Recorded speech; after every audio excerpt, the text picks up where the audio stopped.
Deux usines de batteries LFP ont été inaugurées très récemment en Europe.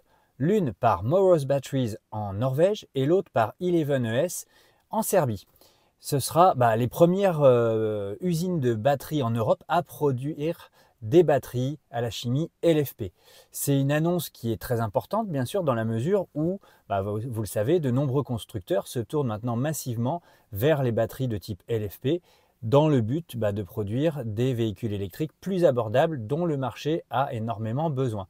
Ford, Renault, Tesla, BYD, même le groupe Stellantis lance la IC3 avec une batterie LFP de 44 kWh, ce qui fait une autonomie de 320 km, norme WLTP environ. Donc en effet, pour faire simple, la chimie LFP est moins coûteuse à produire comparée aux batteries lithium-ion, dont notamment les batteries à chimie NMC, donc nickel, manganèse, cobalt. De plus, les batteries LFP présentent des avantages qui sont certains par rapport aux batteries NMC. D'abord, elles sont plus stables et donc moins inflammables. Elles ont une durée de vie plus longue, donc elles acceptent 2 à 4 fois plus de charge, et puis elles auraient un impact environnemental plus faible. Par contre, il y a quelques inconvénients et en bref, donc, elles présentent une densité énergétique qui est plus faible. Donc ça signifie que pour avoir une même autonomie, les batteries seront plus lourdes que les batteries NMC. Alors je ne vais pas vous faire tout un cours aujourd'hui, ce n'est pas le but de la vidéo, mais voilà, le principe il est là. Donc c'est très important de produire des batteries LFP en Europe pour les constructeurs européens pour qu'ils puissent proposer des véhicules abordables au marché européen, notamment parce que l'UE empêche les véhicules à bas coût chinois d'arriver en Europe en les surtaxant.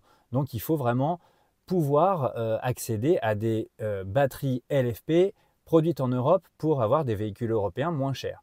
Voilà, donc on nous annonce deux nouvelles usines de batteries LFP en Europe, les deux premières usines de batteries LFP en Europe. J'ai envie de dire, c'est pas trop tôt. On est en Europe, en France, largement à la traîne, à la ramasse par rapport à la Chine qui est loin, loin, loin devant l'Union européenne. C'est même honteux. Et on va le voir ensemble dans cette vidéo. Bonjour à tous, bienvenue sur Famille Électrique, je suis Laurent. N'hésitez pas à vous abonner pour recevoir de prochaines vidéos et puis également éventuellement à soutenir la chaîne en appuyant sur le bouton merci qui est juste en dessous. Vous avez vu, donc j'ai fait quelques petits investissements dans mon studio Model 3 avec un éclairage qui va bien devant, derrière et surtout un micro. J'espère que vous serez content de ces efforts que je fais pour que vous ayez la meilleure qualité d'image et de son. Allez, c'est parti! D'abord, sur les annonces de lancement d'usines LFP en Europe. Que peut-on dire? Sur d'abord la nouvelle usine de Morrow Batteries qui a été inaugurée donc, en Norvège en août dernier, et très exactement dans une ville qui s'appelle Arendal. Elle sera capable de produire 3 millions de cellules de batterie chaque année. Bon voilà, c'est un site qui devrait normalement employer environ 150 personnes au début et puis qui va progressivement augmenter sa cadence pour devenir une gigafactory. Au niveau justement de la production annuelle estimée, donc l'usine vise donc à produire annuellement 1 gigawattheure, ce qui serait suffisant pour équiper 15 000 à 20 000 voitures électriques. Si on compare avec d'autres usines, pour référence, vous avez une gigafactory de CATL en Hongrie qui devrait produire 8 gigawattheures par an. Les premières batteries commerciales de ce site de Morrow Batteries devraient être livrées aux clients d'ici la fin de l'année 2024. Ce qui marquerait les débuts de l'activité commerciale de cette usine. Maintenant, c'est plutôt des premières livraisons pour test. Donc, on n'en est pas encore vraiment à la production pour équiper en grande série des voitures électriques. Il y a un deuxième site qui se présente aussi comme étant la première usine de batteries LFP en Europe et qui lui est situé à Subotica, donc en Serbie, c'est l'usine 11S. Alors, au niveau de sa capacité de production, donc, on a entendu donc que 11S prévoyait une production annuelle de 48 gigawattheures d'ici 2028, ce qui est apparemment suffisant pour équiper 800 000 voitures électriques environ si on part sur des batteries de 60 kWh. Les cellules LFP qui seront produites là-bas seront utilisées dans différents secteurs, notamment celui des véhicules électriques, mais aussi les bus, les camions et le stockage d'énergie. Eleven S s'approvisionnera donc en énergie renouvelable et en matières premières donc sur le territoire européen, de façon à minimiser l'empreinte écologique de ces batteries. Donc ça c'est intéressant parce qu'on reproche souvent aux productions chinoises d'être sales. Les prochaines étapes de développement, donc on sait qu'après la mise en service de la première ligne de production, la capacité de l'usine passera donc à 500 MWh en 2024, puis à 8 GWh en 2026 et enfin à 40 GWh en 2028. Vous voyez la progression. Il existe un autre projet de production de batteries LFP en France dont je vous parle maintenant. Il s'agit du projet donc, porté par Renault, donc Ampère, qui va lancer une production de batteries LFP pour réduire le coût de ses véhicules électriques. Vous savez que Renault aussi envisage de passer de nombreux modèles sur du LFP pour être plus abordable. Et là, donc, Ampère, en fait, qui est une branche de Renault qui est spécialisée dans le véhicule électrique, devrait commencer la production de batteries LFP dans les prochaines années. Donc l'objectif est de diminuer les coûts de production de ces véhicules électriques Renault de 20% d'ici 2026 en utilisant cette technologie, cette chimie LFP. Donc Ampère va utiliser également la technologie Cell to Pack, ce qui signifie en fait d'intégrer directement les cellules dans le pack sans constituer d'abord des modules, ce qui signifie en fait une meilleure densité générale pour la batterie. Donc à moindre poids, vous aurez plus d'autonomie et également à moindre coût. Donc c'est très intéressant. Pour ce faire, Ampère va mettre en place ou a mis en place des collaborations, notamment avec LG Energy Solutions et CATL pour produire et fournir les batteries. Donc Ampère prévoit ainsi de réduire jusqu'à 40% ses coûts de fabrication de ces véhicules électriques d'ici à la prochaine génération de modèles. Ce n'est pas pour tout de suite. Les batteries donc, seront assemblées à Ampère Electric City, enfin Electricity, donc dans les Hauts-de-France. Donc c'est le centre d'Ampère qui va en fait regrouper les technologies de fabrication de batteries et également les aspects de recherche. D'ailleurs, à ce niveau-là, Ampère investit dans un laboratoire de recherche pour les cellules de batterie et donc il est prévu donc, pour 2025 pour maintenir son avance technologique. Ça, c'est les communications officielles d'Ampère. Il y a également, donc, il faut avoir en tête que Tesla Berlin aussi avait prévu une expansion pour produire ces batteries, une expansion qui fait débat actuellement avec les écolos, donc pour produire des batteries 4080 LFP. Pour l'instant, le projet a été mis de côté par le constructeur américain qui a privilégié donc, ses investissements aux États-Unis pour profiter d'aides fiscales beaucoup plus intéressantes pour le moment. Donc si on se résume en fait dans tout ça, on est encore qu'aux phases de pré-production, voire encore dans les phases de conception, avec des usines qui pourront fournir à terme quelques dizaines de gigawattheures. Donc on a 2 usines qui se revendiquent comme étant les premières usines de batteries LFP en Europe, alors qu'en Chine, la livraison de batteries de CATL, par exemple, au cours de la période de janvier à juin 2024, s'est élevée à 137,7 gigawattheures, donc avec une hausse de 30% par rapport à la même période de l'année dernière. Et là-dessus, il y a une majorité de production de batteries LFP. Les installations de batteries électriques de BYD de janvier à juin étaient de 57,5 gigawattheures et c'était en hausse de 22% par rapport à la même période de l'année dernière. Est-ce que vous vous rendez compte dans les chiffres que je viens de vous donner, les écarts gigantesques, et je vous parle que 2 fabricants de batteries en Chine, les écarts gigantesques entre la Chine et l'Europe. Mais c'est un monde d'écart. Alors pourquoi on en est arrivé là en Europe? Qu'est-ce qui s'est passé pour en arriver là? Moi je dis, les constructeurs européens, ils ont visé en fait le marché premium haut de gamme. Ils ont priorisé donc pour ce faire des batteries NMC parce que selon eux, elles offraient, c'est vrai, de meilleures performances, notamment pour plus d'autonomie, pour moins de poids, Mais ça, c'est de moins en moins vrai. Ils n'ont pas vu le virage arriver. Ils ont donc par ailleurs sécurisé leurs approvisionnements en nickel, en cobalt, les matériaux qui sont les plus chers. Donc ils sont prêts sur ces batteries NMC, sauf qu'ils sont prêts trop tard. Ils sont en retard par rapport à la Chine qui s'est, elle, concentrée sur des développements des technologies les plus abordables en utilisant la chimie LFP, qui est nettement moins chère et qui permet de produire des véhicules moins chers. Donc la Chine a misé sur les batteries LFP parce qu'il n'y a pas de cobalt, il n'y a pas de nickel, donc ça réduit drastiquement les coûts de production. En plus, la Chine, elle dispose de vastes ressources en lithium, en phosphate, donc ça facilite l'industrialisation de ces batteries LFP à très grande échelle.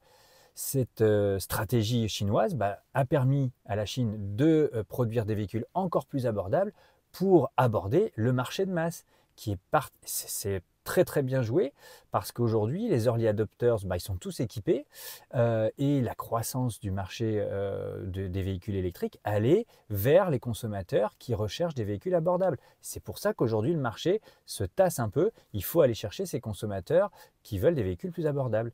Donc force est de constater que les constructeurs européens se sont plantés.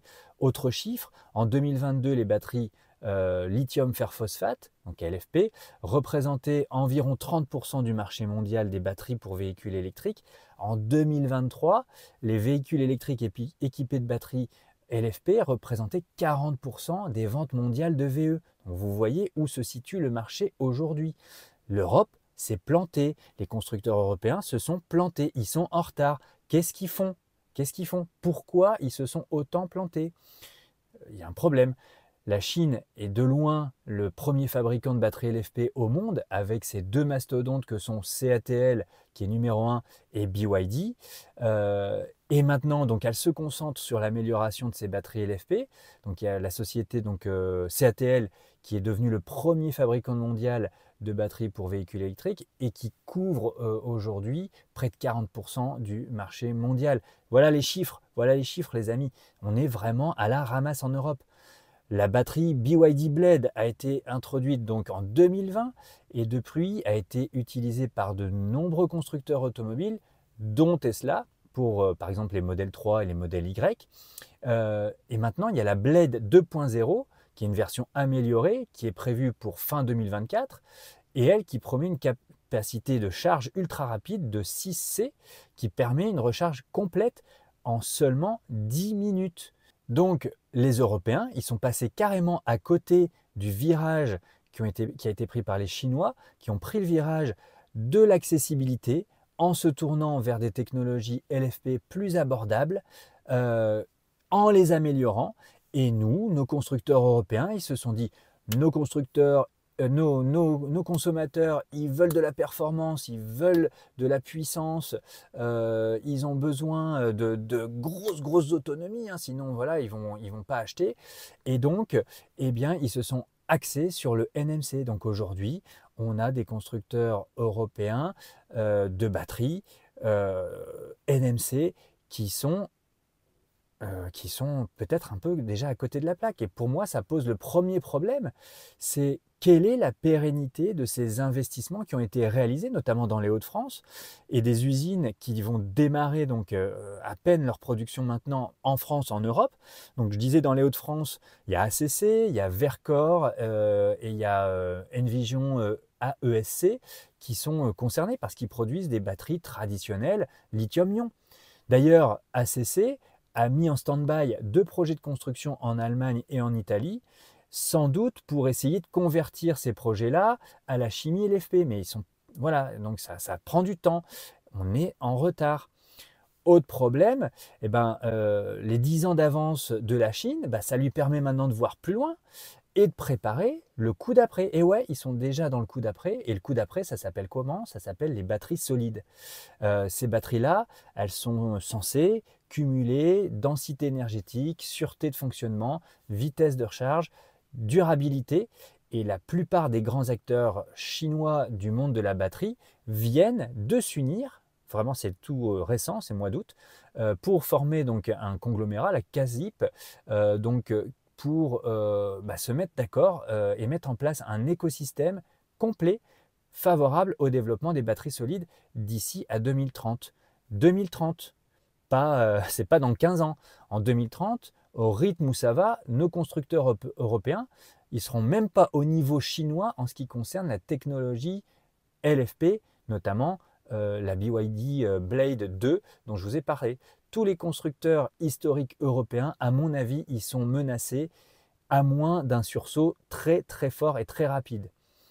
Voilà, je voulais vous parler de ça. Je pense que c'est pratiquement un scandale parce qu'il y a eu énormément d'argent de consacré à ça, de l'argent privé, mais aussi de l'argent public. Et que, à mon avis, la part des batteries LFP va prendre de plus en plus d'ampleur parce que le marché aujourd'hui qui reste à conquérir, c'est le marché des véhicules plus abordables. En plus, la technologie LFP fait beaucoup de progrès. Là où il y avait un problème lié à la densité énergétique, eh bien, on a des batteries maintenant qui atteignent des densités qui commencent à être comparables aux batteries NMC classiques. Et donc du coup, le problème de poids qu'il pouvait y avoir engendré par ces batteries LFP, eh ben, il commence à être de moins en moins vrai. Donc il y a des gros progrès sur les batteries LFP. En plus, on voit bien que notamment, comme on l'a vu, BYD améliore très très sensiblement cette technologie qui fait que maintenant elles ont des puissances de recharge, des rapidités, des vitesses de recharge qui sont très importantes et très intéressantes pour le client lambda qui veut recharger vite et qui veut des véhicules pas chers. Donc je pense que les Européens ont loupé le coche. Seront-ils capables de réagir et de se mettre à la page? Rien n'est moins sûr. Rien n'est moins sûr, les amis. Moi, j'ai très très peur. J'ai très très peur quand on regarde ce qui se passe de la disparition de certains constructeurs automobiles, voire de certains groupes, s'il n'y a pas une réaction très très forte dès maintenant. Voilà, du coup, j'attends vos commentaires pour prolonger la discussion. Si vous le souhaitez, si vous avez apprécié cette vidéo et si ce sujet vous intéresse, abonnez-vous, comme ça on pourra continuer à discuter ensemble. Et puis voilà, je vous dis à très bientôt pour une prochaine vidéo. J'espère aussi que le petit studio vous a aussi plu. J'espère que le son sera bon. Voilà, je vous dis à très vite pour de prochaines vidéos. Salut!